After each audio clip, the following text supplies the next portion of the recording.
decir, no, todos y todas son diferentes, ¿no? Y desde ahí. Estamos deseando escucharte, Marcos, cuando quieras. Agradecer, ¿no?, a los organizadores del Foro Diversidades. Que el próximo año volvamos a retomar esta iniciativa tan magnífica.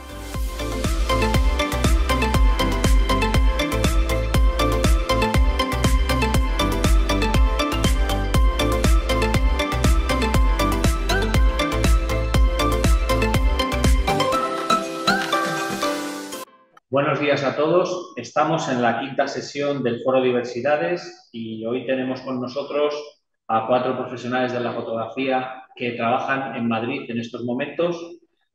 José Gómez Isla, de la Universidad Complutense de Madrid, Toya Elegido, también de la misma universidad, integrante de la ANEF, Tomás Zarza, de la Universidad Rey Juan Carlos, y Miguel Sánchez Morita, que también viene de la Universidad Rey Juan Carlos de Madrid. Los 4 van a exponernos sus proyectos y sus relaciones con respecto a las colecciones y el patrimonio, que, como sabéis, es uno de los ejes de trabajo del foro, dado que la colección Diversidades es una colección que se configura como tal desde hace 10 años y que viene año tras año trabajando la fotografía, la educación y la identidad. Muchas gracias a los 4 por estar con nosotros y inmediatamente paso a nuestro querido José Gómez Isla, Pepe Isla. Muchas gracias. Gracias, Javi. Muy buenos días a todos los presentes. En primer lugar, quiero agradecer a la Facultad de Ciencias Sociales de la USAL y muy especialmente a Maika López y a Javi Frutos y a su grupo de investigación causal esta invitación para participar en vuestra segunda edición de este foro Diversidades. Tengo una vinculación afectiva muy estrecha con muchos de los que hoy son vuestros profesores, porque yo también fui profesor allí en comunicación audiovisual en Salamanca durante más de 6 años. Fueron años fantásticos, compartiendo asignaturas y preocupaciones comunes con muchos de esos profes vuestros ahora. Aparte de Maika y Javi, también conservo un vínculo afectivo estrecho con otros compañeros que participan en la organización de este foro, como Javi López Gil, que está a los mandos, Maribel Rodríguez Fidalgo, Mónica Laejos o Modesto Escobar, a los que también quiero saludar desde aquí. Bueno, en este webinar de Patrimonio y Colecciones tengo el placer de presentaros a estos otros profesores que hoy nos acompañan a través de la pantalla y que son también investigadores y profesionales de la imagen, a los que considero muy buenos amigos y compañeros de viaje. Lo que ellos nos vienen a contar hoy aquí son 2 proyectos de coeducación a través del arte que aparentemente pueden resultar muy distintos, pero que en realidad poseen una misma raíz común, ya que ambos se entroncan con el pasado patrimonial y dialogan con él mediante su puesta en valor. En un caso, a partir de colecciones científicas, como el proyecto que nos presentará la profesora Toya Elegido, y en el otro caso, partiendo del patrimonio fotoperiodístico de un autor como Robert Capa, como el proyecto del que nos hablarán los profesores Tomás Zarza y Miguel Moñita. Ambos proyectos dialogan entre el legado patrimonial y la creación contemporánea mediante canales de divulgación y educación muy fructíferos, ya sea o bien a través de exposiciones que han realizado, conferencias, catálogos, proyecciones o intervenciones artísticas de todo tipo. Ambos casos, ambos proyectos promueven la continuidad a través de ese hilo conductor de la historia que nos enlaza siempre con el pasado. Las colecciones científicas y el patrimonio fotográfico constituyen el legado de ciertos creadores que en estos 2 proyectos se rescatan del olvido y del polvo, invitando a su vez a nuevos creadores contemporáneos a revisitar ese legado para inspirarse por un lado en él y elaborar sus propias propuestas artísticas y críticas. Y aquí traigo a colación al científico Isaac Newton cuando decía que si hemos conseguido ver aún más lejos es porque nos hemos encaramado a hombros de gigantes. Pues bien, los gigantes en este caso son los creadores de ese patrimonio original que nos hablan desde el pasado y que nos permiten redescubrirlo gracias a los 2 proyectos educativos que hoy nos vienen a presentar. La primera intervención sobre colecciones científicas va a correr a cargo de la profesora Toya Elegido. Ella es fotógrafa profesional y profesora titular en la Facultad de Bellas Artes de la Universidad Complutense de Madrid. Imparte de manera apasionada sus clases de foto desde hace más de 25 años. Ha desarrollado diversos proyectos de investigación mediante el comisariado de varias exposiciones, como zoologías o herbarios imaginados, que son los proyectos de los que nos viene a hablar hoy, o una exposición más reciente titulada Ellas ilustran botánica. Fruto de su investigación, su obra artística desde hace más de 15 años también se ha centrado precisamente en la botánica, con un buen número de exposiciones colectivas y varias individuales celebradas recientemente que han podido verse en el Castillo de Santa Catalina en Cádiz, en la Casa de las Ciencias de Logroño o en la Fundación Cristina Enea en San Sebastián. Bueno, Victoria Otoya ha publicado también numerosos artículos y capítulos de libros sobre estética, teoría de la imagen en revistas de impacto, de arte y de cultura. Y ha trabajado como fotógrafa profesional para diferentes empresas, institutos oficiales, revistas, bancos de imágenes, estudios de diseño, ministerios, etcétera, etcétera. En suma, su vida ha estado volcada en la fotografía tanto a nivel teórico, educativo y profesional. Y en todas estas facetas, como ella misma afirma, ha disfrutado siempre mucho. Sin más dilación, le paso la palabra. Adelante, Toya. Pues muchas gracias, Pepe. Voy a compartir pantalla, ¿vale? Un segundito, que pongo esto a toda pantalla y empiezo. Vale, se ve bien, ¿no? Sí. Venga, le doy al tiempo. Bueno, pues un poco siguiendo lo que os ha contado Pepe, yo voy a contar aquí un par de proyectos expositivos, es decir, un par de comisariados, pero siempre unidos a cómo se ha ido entrelazando esto con mi producción de obra propia y la investigación en la facultad. El primer proyecto en el que tiene el origen de todo lo que se va a ir desarrollando después es Zoologías. En aquel momento, Manuel Barbero y yo éramos directores del grupo de investigación Arte, Ciencia y Naturaleza y decidimos hacer un comisariado de una exposición donde sacáramos a la luz los fondos científicos que tenían que ver con animales de la Complutense, en diálogo con, en ese momento, piezas de artistas contemporáneos que en realidad éramos todos miembros del propio grupo de investigación y eran profesores de la Facultad de Bellas Artes. De manera que al final metíamos en sala obras, como por ejemplo podéis ver aquí, lo de la derecha es una cabeza de ballena, un cráneo de ballena, pues en diálogo con una pieza de María Jesús Romero que le colocó brackets, por ejemplo, a los cráneos de los animales. Bueno, la idea en ese momento era trabajar entre las similitudes y diferencias entre los lenguajes del arte y de la ciencia y entre sus procesos.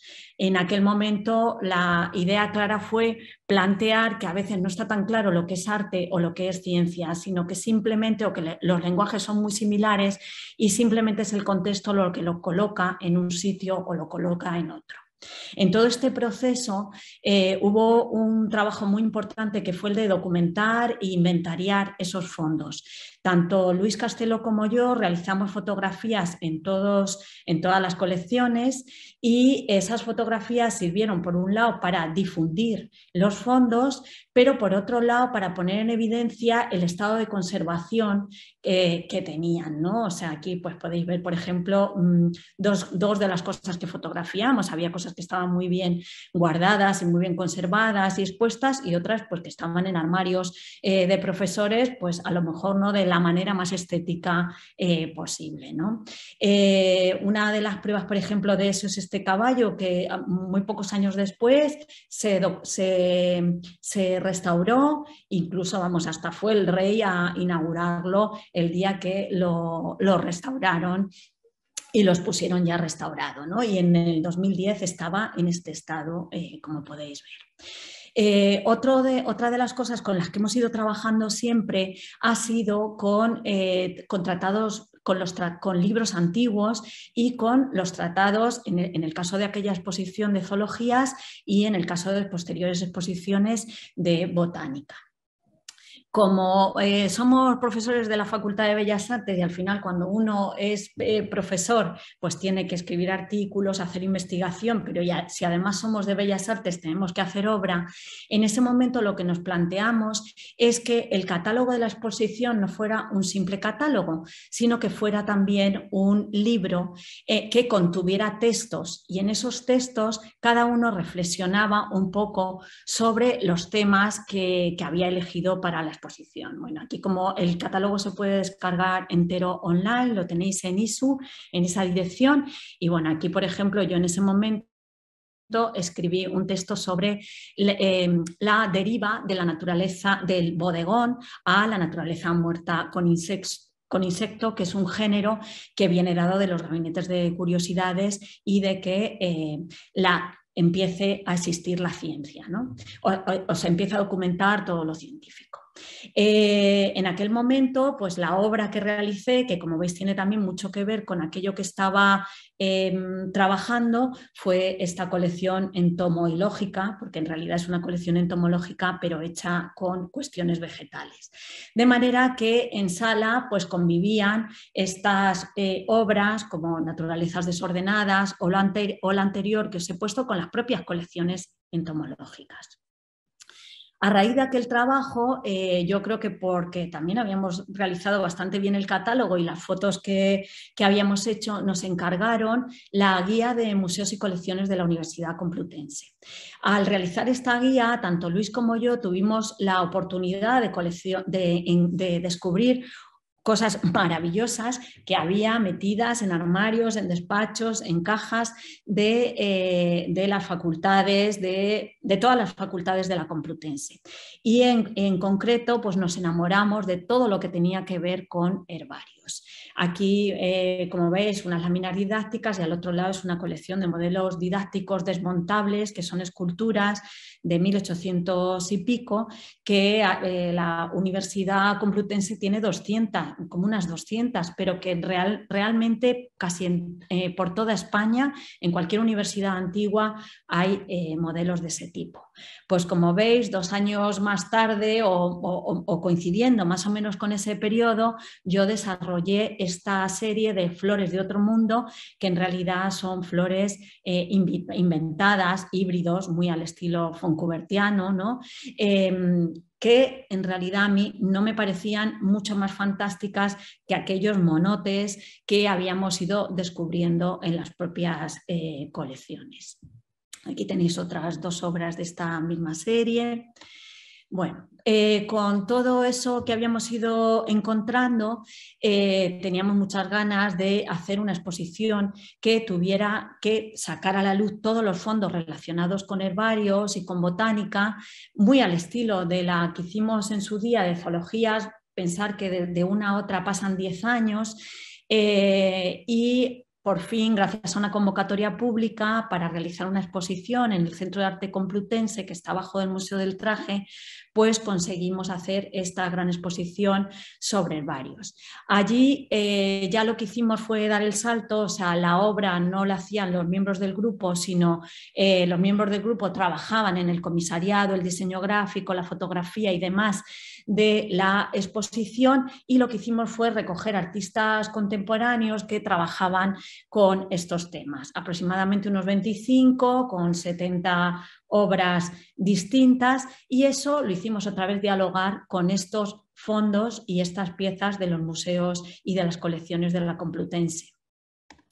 En la exposición era muy grande y la dividimos en 4 zonas. La primera era venenos y medicinas, y ahí hablábamos de los orígenes de la farmacia, de los primeros tratados de plantas medicinales, y en la propia exposición convivían tanto piezas de las farmacias antiguas como del Museo de Farmacia Hispana, con herbarios, como con, por ejemplo, la obra de Anna Atkins, que todos conocéis, y todo eso entraba en diálogo con artistas contemporáneos como Joan Fontcuberta, que ahora, por ejemplo, lo veréis, ¿no? En cada sección algo muy interesante fue trabajar con un comité científico que nos ayudó a darle contenido a esas secciones y que nos sirvió también para dotar de contenido el libro. En realidad, cuando nosotros hacemos libros, no nos gusta hacer catálogos de exposiciones, sino nos gusta hacer libros con contenido que además muestren de lo que hablamos o queremos hablar en esas exposiciones. Algo también muy interesante fue trabajar, como veis en paralelo, el diseño expositivo del diseño del libro, porque estéticamente al final funcionó de manera coherente, y todo gracias a la gráfica y el trabajo de Lucía Moreno, fue todo súper coherente. Bueno, aquí veis, por ejemplo, como en ese apartado poníamos el Dioscórides y al lado el Foncuberta o las mandrágoras de Manuel Barbero, un poco para contar que eran más fantásticas, las mandrágoras o todas las teorías aquellas medievales científicas o realmente el Foncuberta. Es decir, era poner en duda de alguna manera lo que algo es llamado como ciencia en un determinado periodo. En el segundo apartado nosotros trabajamos la idea de viajes y expediciones, sobre todo el tema del descubrimiento de América, cómo a partir de él se empieza a comerciar mucho con especies y con especias, y cómo en ese momento nace también, por ejemplo, a nivel iconográfico, la idea del jardín del Edén, ¿no? De que el paraíso existe y está en otro lugar. Contraponiendo todo esto de los viajes y de las expediciones y la parte más clásica, pues llevábamos a autores contemporáneos tipo Andrés Pachón, que por ejemplo criticaba todo el tema de la colonización, o Paula Anta con la serie esta de Jardines Botánicos, que en realidad lo que hacen es contar esa naturaleza descontextualizada que hemos traído de sitios que no tienen nada que ver, ¿no? con su origen, ¿no? La siguiente parte fue Jardines y Florilegios. Aquí, bueno, queríamos obviamente contar la idea del nacimiento del jardín, pero también queríamos contar esa idea del nacimiento de las taxonomías. En este apartado metimos todos esos como 20 esculturas de estas didácticas desmontables, incluso conseguimos un I+D con el cual restauramos los propios fondos para poder llevarlos a sala. Aquí, bueno, alguna curiosidad, bueno, el texto lo escribió Juan Pimentel, Ivana Cozzolino, y hablaban mucho del nacimiento de la taxonomía, que ahora veréis también reflejado en otros autores contemporáneos como Alberto Baralla, pero bueno, también cosas curiosas como esto, por ejemplo, lo que veis aquí a la derecha es un autocromo que nosotros, que nos enseñaron, estaban en cajas, metidos en la Facultad de Farmacia, prácticamente nadie sabía quién era, y eran autocromos enormes que de ese periodo y en color prácticamente no hay en España, con lo cual, bueno, pues se documentaron, se fotografiaron y al final, bueno, pues los llevamos también a sala, pero que quedó recogido como todo ese trabajo de documentación, ¿no? Aquí, bueno, veis, por ejemplo, en ese apartado la obra de Alberto Baralla, ¿no? Que habla de eso de la taxonomía, pero a nivel contemporáneo. Y en el último apartado nosotros queríamos trabajar en ciencia y en medio ambiente. Un poco lo que ocurrió aquí, que de la parte científica en todos los fondos había muchas cosas y sin embargo de medio ambiente había menos.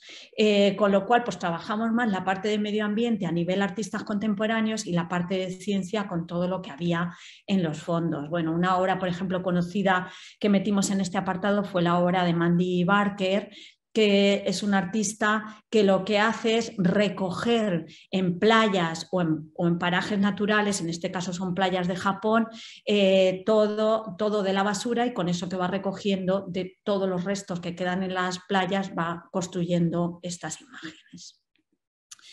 ¿Qué quería contaros un poco con todo esto? Pues una idea muy básica, que al final el lenguaje científico y todo lo que vamos encontrando en patrimonio y a la hora de hacer investigación es lo propio que por lo menos a mí me sirve como fuente de inspiración para crear mi propia obra. Aquí, por poner un ejemplo, pues esos años yo había visto pliegos de los herbarios de la Facultad de Biológicas, conocía ese libro, el de Esper, que es uno de los libros más maravillosos que existen de ilustración de algas, láminas botánicas didácticas, y bueno, pues ese verano yo me voy a Asturias y al final acabo haciendo esta obra que es dibujo con algas. De todos estos procesos a veces no me doy cuenta hasta más tarde, pero lo que está claro es que todo está ahí en mi iconografía y al final acaba saliendo incluso como cuando yo construyo.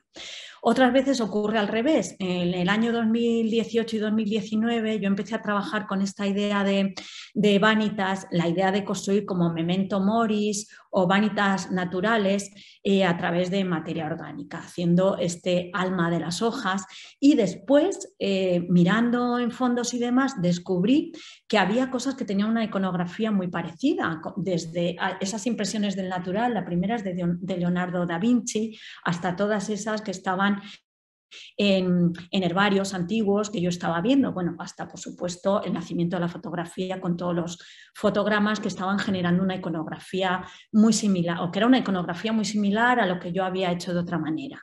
Entonces aquí el proceso empieza al revés, pues al final con todo esto intento hacer una investigación y escribir un artículo relacionando todos estos temas. Incluso me da pie a desarrollar el trabajo y sigo desarrollando este trabajo de esta manera que se llama Dibujo del Natural, que es una serie que llevo haciendo unos años de cómo la naturaleza se puede dibujar a sí misma con luz natural y simplemente a través de la fotografía. O estos desnudos que también son parte de ese tema. O ya el último, bueno, no es el último trabajo, pero sí que es el que sintetiza mucho la idea, es este herbario chino donde el herbario se ha dibujado a sí mismo con la luz del atardecer. Esa luz del atardecer proyecta la sombra de las plantas y yo lo que hago es fotografiar la propia sombra de las plantas. Aquí digamos que entra el concepto de los orígenes de la fotografía, de los fotogramas, todas las ectipias y bueno, todo el concepto del propio herbario dentro. Bueno, yo creo que con esto ya he llegado prácticamente a mi tope de tiempo. Pepe, no sé si tengo algo más. No te oigo, no te oímos. Perdón, no te he cronometrado, pero bueno, en todo caso está bien porque tenemos media hora para poder completarlo todo, así que si queréis, lo que podemos hacer es dejar el turno de preguntas de los que estéis ahí en el aula o todos los asistentes a través de otros canales para el final, para ese tiempo que reste para el resto de los proyectos, ¿vale? Si os parece bien. Bueno, pues muchas gracias, Toya. Interesantísimo como siempre, yo ya lo conocía de sobra y gracias por esa capacidad de síntesis para explicar esos dos proyectos tan interesantes. Bueno, el otro proyecto que del que nos vienen a hablar hoy se titula Peyronceri 10 y será presentado por Tomás Zarza y Miguel Moñita. Os hago una breve biografía suya y os contextualizo sus vidas, ¿no? Tomás Zarza es doctor en Bellas Artes y profesor titular de Imagen y Tecnología Digital en la Universidad Rey Juan Carlos de Madrid. Sus líneas de investigación están vinculadas por supuesto, con la imagen, la cultura visual y los proyectos artísticos. A él le encanta escribir y publicar las ideas que le inquietan en libros y revistas de arte, tecnología y cultura. Y actualmente, en ese empeño, dirige el equipo editorial de la revista ASRI, una revista académica de investigación en arte y humanidades digitales que se edita en la Universidad Rey Juan Carlos. Ha publicado muchísimos trabajos de investigación, reportajes y sus propios proyectos artísticos que se han podido ver o escuchar tanto en prensa y radio como en televisión, tanto en el ámbito nacional como en el internacional. Ha colaborado con todo tipo de instituciones públicas y empresas privadas haciendo trabajos fotográficos para entidades, diarios, instituciones y muchos de ellos en colaboración, por supuesto, también con Toya Elegido. A Miguel Sánchez Moñita, que es la otra parte la otra pata de este proyecto, le gusta decir que es padre de 3 hijos y solamente fotógrafo y profesor en la Universidad Rey Juan Carlos en los huecos libres que les dejan sus propios hijos. Siempre quiso ser fotógrafo desde niño y por eso estudió comunicación audiovisual, ¿no? Su pasión por la foto le llevó a encerrarse desde muy joven en el laboratorio fotográfico que había en la facultad. Y al poco tiempo empezó a publicar sus fotos en periódicos regionales del Grupo Z, una actividad que se prolongó durante más de 10 años. Este periplo le llevó a fotografiar desde personajes famosos hasta personajes anónimos y desde reyes hasta ladrones, como a él le gusta decir, a veces incluso con una sola toma, reyes ladrones. Pero la sensación constante de simulacro y de fake que vio en esos medios de que volvió a buscar también un ancla con lo real y por real. Y de 2003 a 2005 vivió en Paraguay trabajando también en varios proyectos de cooperación. Al volver a España, buscando su lugar en el mundo, le surgió la oportunidad de dar clases en la universidad y el primer día que pudo hablar de foto a sus estudiantes supo que ese era su sitio. Ahora, 14 años después, le sigue apasionando la docencia y desde entonces ha hecho una tesis doctoral, ha escrito artículos, libros, ha impartido múltiples talleres y seminarios y encuentros sobre imagen. Y también ha realizado cientos de trabajos y reportajes para empresas, instituciones, agencias y medios nacionales e internacionales. Todos ellos, de todo ello, siempre se queda con los que le ponen en contacto siempre con el pueblo llano. según dice él. Y fruto de todas estas inquietudes compartidas entre Tomás y Miguel, nace este proyecto Peyroncelli 10 hace más de 4 años. Esta va a ser su 5ª edición, a raíz de una fotografía de Robert Capa realizada en el barrio de Entrevías, en Madrid, durante la Guerra Civil Española. En dicha imagen aparece un bloque de casas bajas, humildes, que hoy todavía se mantiene en pie y que acaba por ser protegido, y gracias al esfuerzo de Tomás y Miguel, entre otros, para albergar el centro de la memoria de los bombardeos de Madrid. En este proyecto, la imagen se ha convertido en una herramienta de transformación social en un barrio deprimido y abandonado por las instituciones, como es precisamente el barrio de Entrevías, ¿no? Este proyecto de coeducación ha visto la luz gracias sobre todo a la pasión y el empeño de sus organizadores, Tomás y Miguel, entre otros, ¿no? Gestionando exposiciones, proyectos, intervenciones artísticas, tanto en la calle o en mesas de debate. Pero, por supuesto, también se debe a la creatividad inagotable y a la implicación de sus participantes, muchos de ellos estudiantes suyos, y sobre todo también a ciudadanos de a pie y a todo tipo de alumnos que van desde la educación infantil hasta la enseñanza universitaria. Así que, sin más dilación también, para que no nos coma el tiempo, tenéis la palabra Tomás y Miguel, Miguel y Tomás, tanto monta, monta tanto. Muchas gracias. Pues muy bien, muchas gracias, Pepe. Voy a dejarme que comparta. Vale, me estáis viendo pantalla, ¿verdad? Sí. Vale, pues nada, yo me uno a los agradecimientos, voy a poner el tiempo, me uno a los agradecimientos gracias al Foro Diversidades, ya ha nombrado a todos los implicados, Pepe, así que nada, gracias por contar con nosotros y gracias por contarnos, ¿no? Por permitir que nos contemos el proyecto. Como bien ha adelantado Pepe, Miguel Sánchez Moñita y una pata fundamental, y compañero nuestro, José María Uría Fernández, que es el coordinador del Centro Documental de la Fundación Anastasio de Gracia, y yo, Miguel y yo, desde la Universidad Rey Juan Carlos, arrancamos con este proyecto que efectivamente... Bueno, es un proyecto que nos ha mantenido ocupados en los últimos 5 años. Robert Capa, o debería hablar de Andrea Friedman, que es el fotógrafo húngaro, que bueno, siempre lo damos por hecho, que todo el mundo lo conoce, pero a lo mejor no es así. Es un famoso fotógrafo que pasó por España, hizo la fotografía cuando se bombardeaba por primera vez a la sociedad civil. Nunca antes se había hecho una cosa así, y efectivamente... se hizo esta fotografía que fue publicada en Suiza, en el Zürcher Illustrator, fue publicada en Francia en la revista Regard, y luego posteriormente en el 37 fue publicada en el New York Times. Ni que decir tiene que en España no se conoció hasta 40 años después. Les voy a poner un vídeo que yo creo que explica muy bien el inicio y continuamos. Me llamo Cristina. Me llamo Jesús. Me llamo Estefanía. Me llamo Juan. Me llamo Sonia. Me llamo Rubí. Yo vivía aquí, en Peyroncelli 10, en un rincón olvidado de la memoria de Europa. En donde antes vivieron otros como yo. En un edificio cuya arquitectura fue concebida como vivienda obrera bajo el reinado de Alfonso XIII. En un lugar donde mis iguales, tus iguales, siguieron viviendo durante la República. En un escenario que se convirtió en icono universal del horror de la guerra. A través de la mirada de Robert Capa. En una vivienda que nuestros semejantes reconstruyeron con esfuerzo y sudor. Tras ser bombardeados para seguir viviendo aquí bajo la dictadura. En una casa que tras 40 años de democracia siguió dando cobijo a los obreros. Este edificio es mi historia. Es tu historia, es la historia de todos. Es el testigo mudo de la resistencia inalterable de los que formamos la base social de este país. Hace 4 años solicitamos acceder a una vivienda digna y que la ley protegiera este edificio. Y entonces muchos se pusieron a trabajar juntos para lograrlo.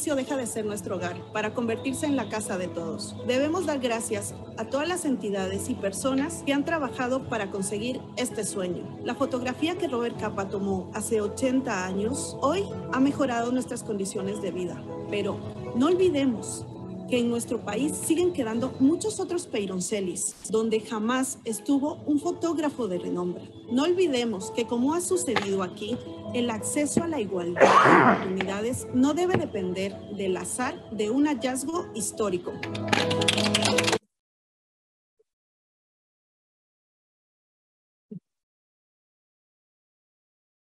Me llamo Cristina. Uy, perdón.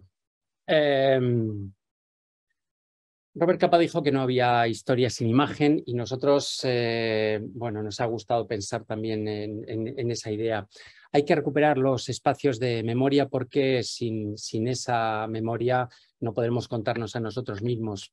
Así que partimos de una imagen que el fotógrafo y arqueólogo José Latoba compró en los años 80 y 12 años después fueron capaces de encontrar una similitud entre lo que había hecho la fotografía de Robert Capa y las fotografías que tenía José Latoba en su colección. Hicieron una serie de, bueno, veis en la imagen de la derecha cómo hicieron coincidir esas imágenes y descubrieron que efectivamente esa imagen que tenían en su poder era la fotografía posiblemente de Robert Capa. Se fueron al lugar vía GPS, ¿no? Hasta que descubrieron que la casa existía y a partir de ahí, bueno, se monta todo esto que hemos estado contando, ¿no? Se monta una plataforma, se llama Salva Peyroncelli 10, donde podéis encontrar cientos de noticias y un montón de información y se montan los festivales que hablaremos a continuación. Se hablaba aquí, se hablan en los principios de que cuando se habla de foro de diversidades y habláis vosotros mismos en este foro, ¿no? de la importancia que tienen las colecciones científicas para preservar la cultura. Bueno, nosotros también en este verano cuando estábamos presentando este proyecto en la Feria del Libro, Federico Mayor Zaragoza, que nos acompañó, hablaba de que la memoria es un derecho y es una obligación. Y es una obligación además para no incurrir en lo que él hablaba, y nosotros estamos de acuerdo, en un delito del olvido, ¿no? Es una cuestión de sacar siempre el tema de la memoria, si no es la obligación de sacar el tema de la memoria, el tema de la verdad. Así que, bueno, como somos universitarios, como también decía Toya, bueno, como somos universitarios, pues nosotros nos hemos propuesto hacer esto también de una forma, bueno, pues con ese rigor científico también. Los objetivos son, bueno, pues nosotros preservamos la memoria de los bombardeos para respetar ese pasado. Esta es una imagen, bueno, muy especial porque es cuando esto salió a la luz, el dueño quiso tapar los rastros de los bombardeos de esta manera un poco tan tosca, ¿no? Y tan poco delicada, y bueno, pues a nosotros nos parecía que era muy llamativo el hecho de, bueno, al final llamaba más la atención los bombardeos a través de ese tapado que había hecho que si las hubiese dejado tal cual.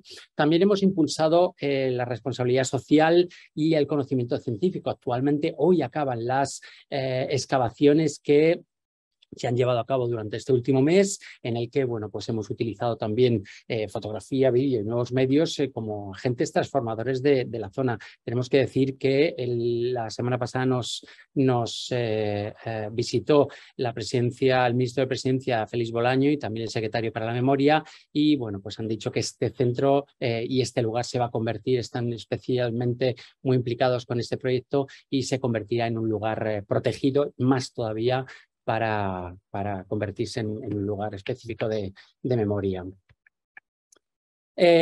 Bueno, nos parecía, Guerra en la Universidad es el grupo que ha estado excavando, haciendo estas excavaciones, y nos parecía maravilloso este juego que hacían ellos, ¿no? Entre lo que era este rojo pompeyano, ¿no? Que nadie duda de la importancia de lo que es hoy en día Pompeya, pero a nosotros, bueno, nos gusta sacar pecho y decir que también ese azul entre vías puede ser tan importante y tan grande como el rojo pompeyano. Es algo que nos hace sentirnos muy bien. Transformamos el entorno, ¿no? mediante acciones artísticas.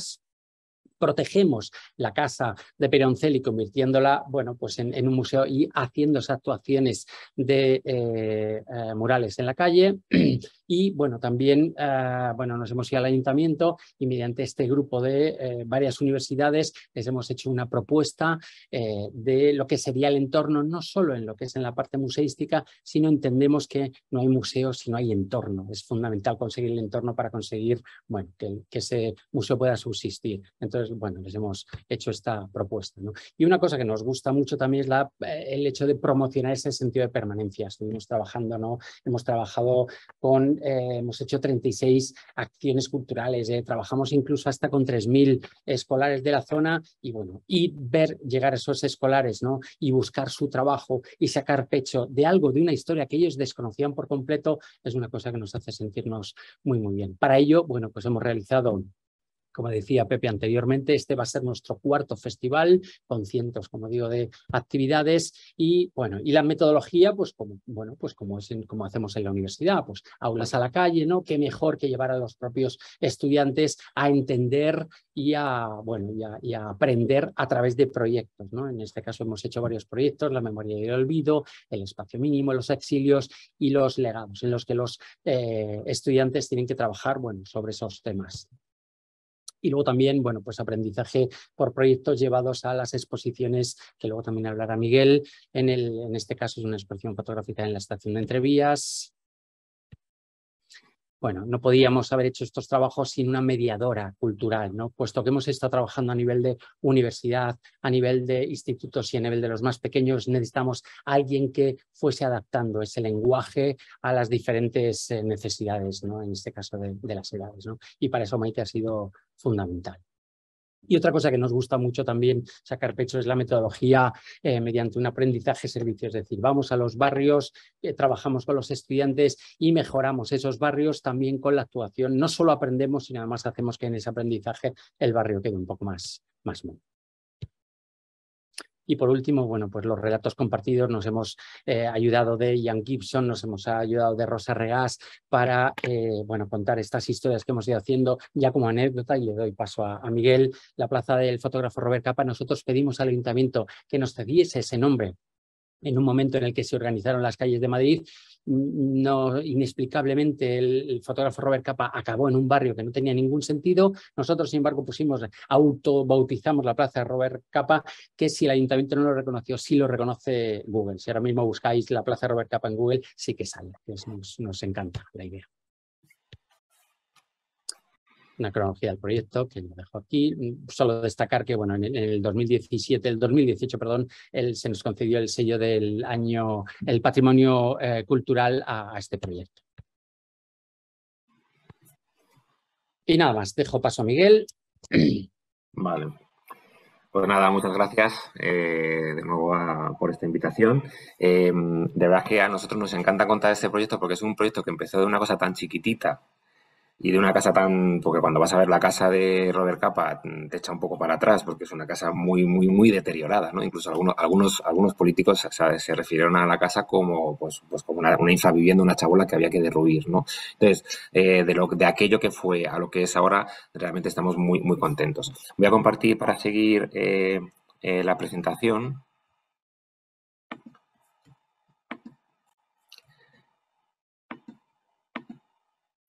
Vale, y bueno, pues yo voy a hablar un poco de la parte de los resultados. Como bien decía Tomás, y también ha explicado Pepe, para nosotros es importantísimo utilizar el arte como una herramienta de transformación social, ¿vale? La idea de este proyecto es que, bueno, empezó hace 4 años, pero creemos que es un proyecto que tiene un largo recorrido a través del plan que os ha explicado Tomás, del plan Robert Capa para Entrevías, en el que a través de esta casa, a través del arte y a través de la cultura, podamos transformar un entorno tremendamente deteriorado y sobre todo abandonado por las autoridades del Ayuntamiento de Madrid, ¿no? En el que bueno, pues nos cuesta muchísimo que se mantenga simplemente limpio la zona y sin escombros y sin basura, porque es muy complicado, ¿no?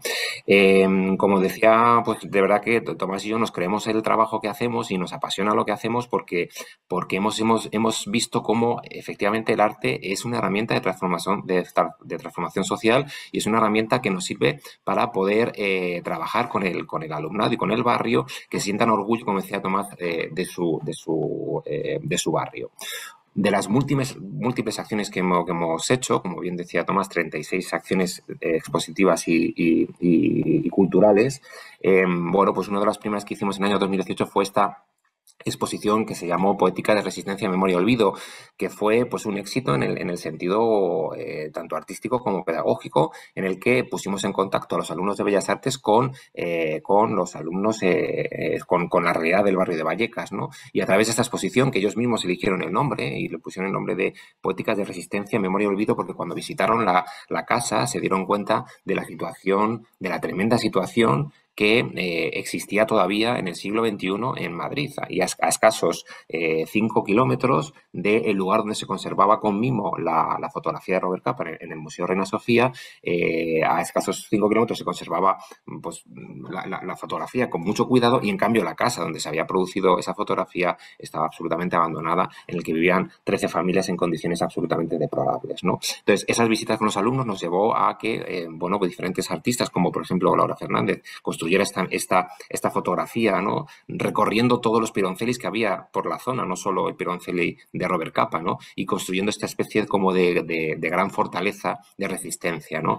También tenemos estas piezas en las que, bueno, voy a ir hablando sobre las piezas para que me digan. Los artistas hicieron también esta construcción de otros pironcelis, ¿no? Y esta pieza de llamaron Robert Capa no estuvo aquí, ¿no? Para poder seguir con diferentes piezas, por ejemplo, perdón, no compartir el sonido, se me ha olvidado, perdón, pero se escuchan unos disparos. ¿Sí se oye? Ah, vale. Es una pieza en la que se llama Los Rotos, por ejemplo, de otra alumna, que hizo esta reflexión a través de esta pieza, disparando sobre una almohada, ¿no? Dando un poco la idea de Los Rotos, que a los cuales podía haber asistido y asistió cuando conoció a las familias de Peroncelli, ¿no? O, por ejemplo, esta pieza también que nos gusta mucho, también de Esther, que se llama Resistencias Cotidianas, en las que, para representar un poco esas diferencias brutales y desigualdades brutales que se producen en nuestra ciudad, en Madrid, ¿no? Pues le puso a su familia, en este caso, a comer sopa con tenedor, ¿no? Hablando un poco de que no todos tenemos las mismas oportunidades. Bueno, la idea es que todas estas piezas que vais a ir viendo a lo largo de esta presentación, lo que ponen en contacto es que todos tenemos un pasado común, ¿no? Y existe un pasado en el que todos tenemos que conocer. Una de las cosas que más trabajamos con este proyecto es que, claro, una cosa es olvidar y otra cosa es ignorar. Y lo que está sucediendo, por lo menos en Madrid, es que tenemos una gran ignorancia sobre lo que sucedió en nuestro pasado, ¿no? Es más, la semana pasada se presentó el informe sobre memoria democrática de la juventud española, y la Comunidad de Madrid era la peor parada de toda España en cuestiones de memoria democrática, ¿no? Es decir, muchos de los chavales preguntados en este informe no eran capaces de describir qué fue la guerra civil, ni quién fue en Franco, ni qué fue la República. Entonces, una de las cosas que hacemos con este proyecto a través del arte es decir, bueno, conozcamos lo que fuimos, y luego si alguien quiere olvidar, lo que lo olvide, pero una cosa es olvidar y otra cosa es ignorar. No se puede ignorar el pasado, ¿no? Bueno, esta pieza también nos gusta mucho como representación un poco de lo que fue el crecimiento del festival, porque conseguimos en la segunda edición salir de la periferia de Vallecas y llevar el arte al centro de Madrid, ¿no? A través del trabajo de profesores y alumnos hicimos una serie de proyecciones en el patio Nobel del Museo Reina Sofía, ¿no? Donde se alberga la fotografía original, ¿no? Aquí podéis ver también, por ejemplo, a Cynthia Young, que es la conservadora de International Center of Photography, que es la conservadora del patrimonio de Robert Capa, en la presentación que hicimos en el festival. Es verdad que es un proyecto que nació de una pequeñísima fotografía, ¿no? que hizo Robert Capa, y que poco a poco ha ido cogiendo mucha fuerza, ¿no? A nivel político y a nivel institucional, y hemos recibido muchos apoyos. Otro de las patas fundamentales de este proyecto ha sido el arte en la calle. No solo hemos hecho exposiciones con los alumnos, ¿no? En el que hemos trabajado con ellos, sino que también hemos intentado que el arte llegue a todo el mundo, ¿no? Por eso nos preocupamos en todos los festivales en generar murales, exposiciones, proyecciones. En este caso, por ejemplo, hicimos decoramos con las fotografías de Robert Capa la estación de Entrevías, también pusimos un mural en el centro de Madrid, hemos hecho proyecciones en diferentes edificios intentando llegar siempre a la ciudadanía, ¿vale?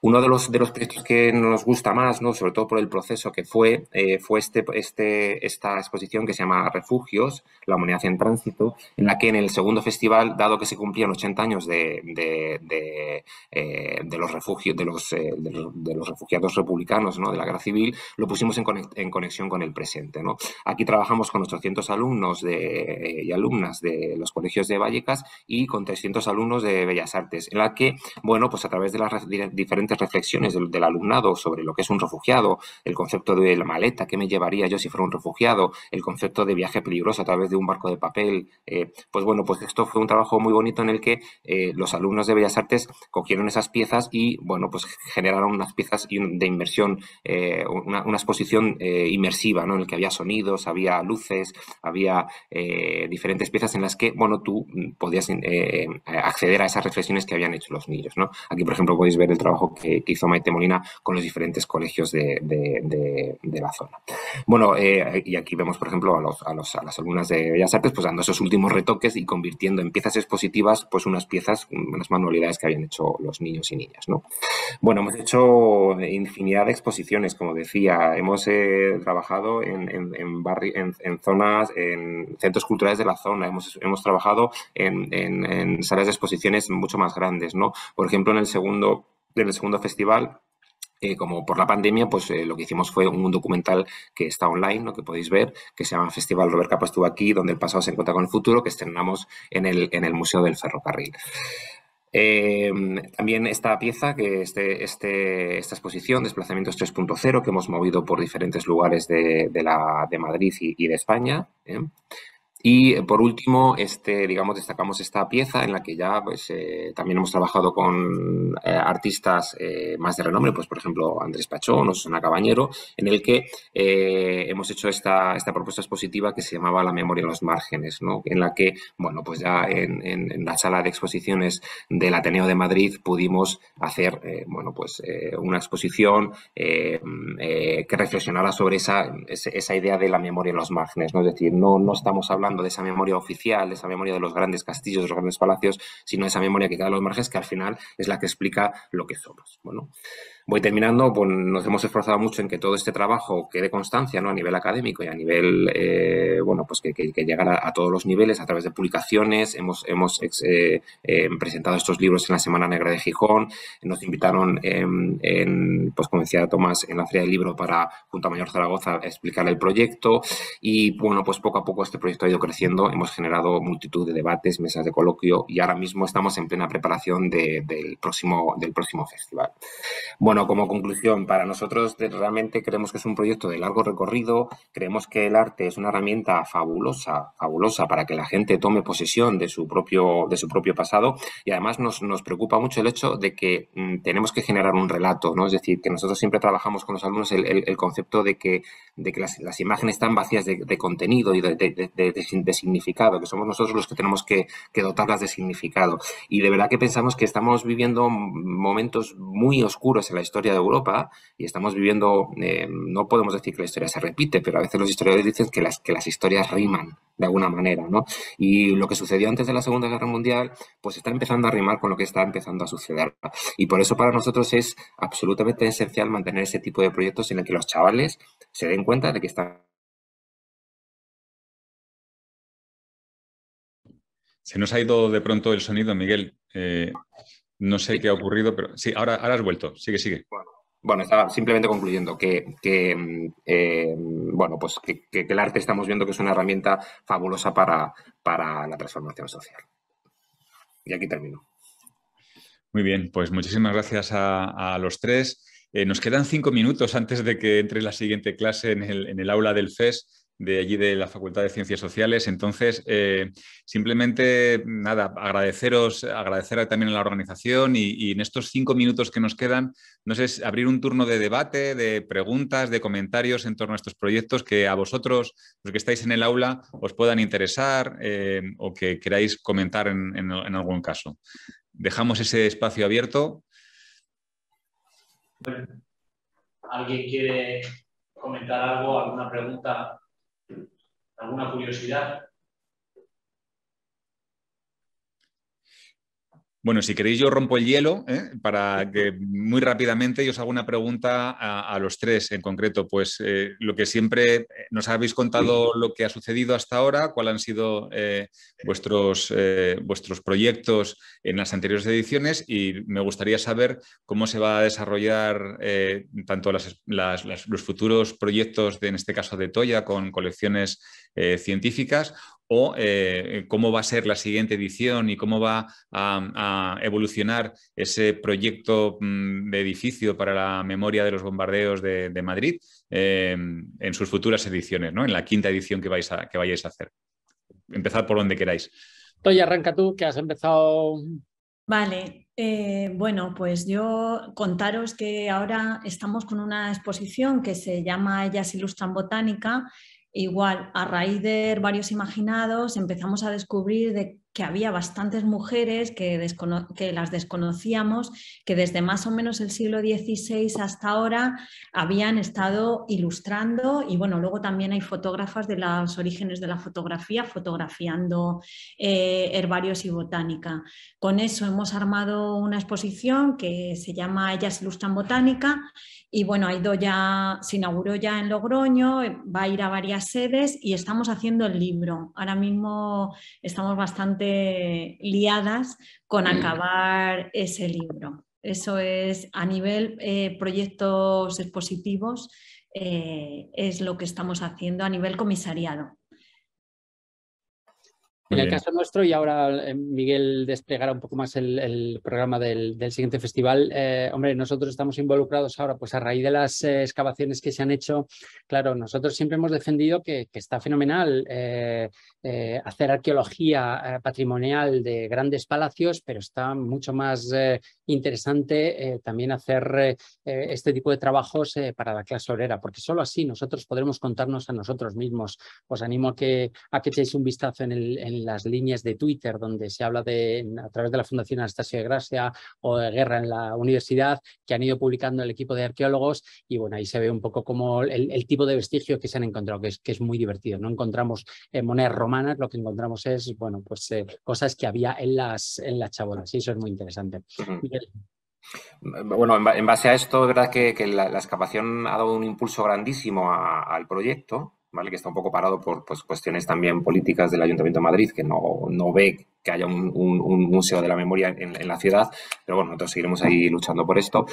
Partiendo de estas excavaciones, por ejemplo, pues bueno, han surgido cosas maravillosas, como por ejemplo los dibujos de las baldosas de las antiguas casas, ¿no? Que fueron bombardeadas, ¿no?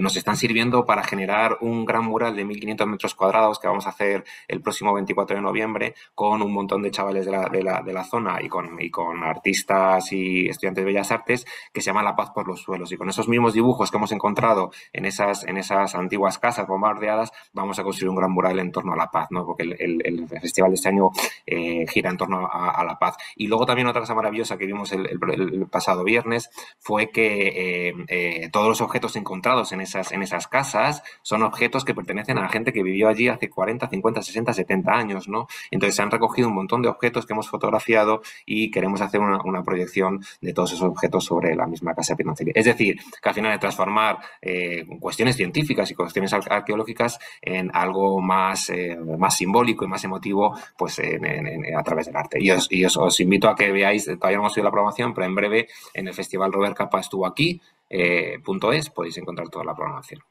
Así que... Muchísimas gracias. Son las 11 y yo no sé si hay tiempo para alguna pregunta desde allí, desde el aula, o Javi, te cedo a ti la palabra para que tú cierres el ciclo como tú quieras.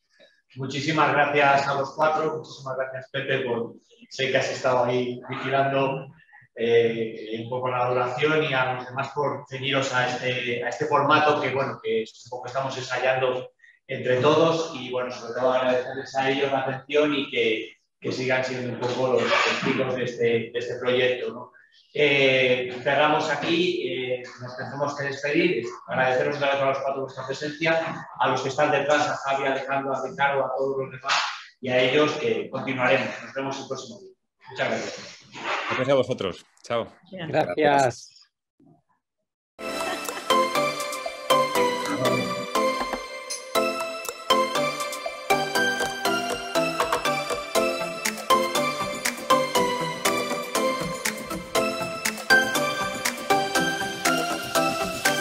Gracias.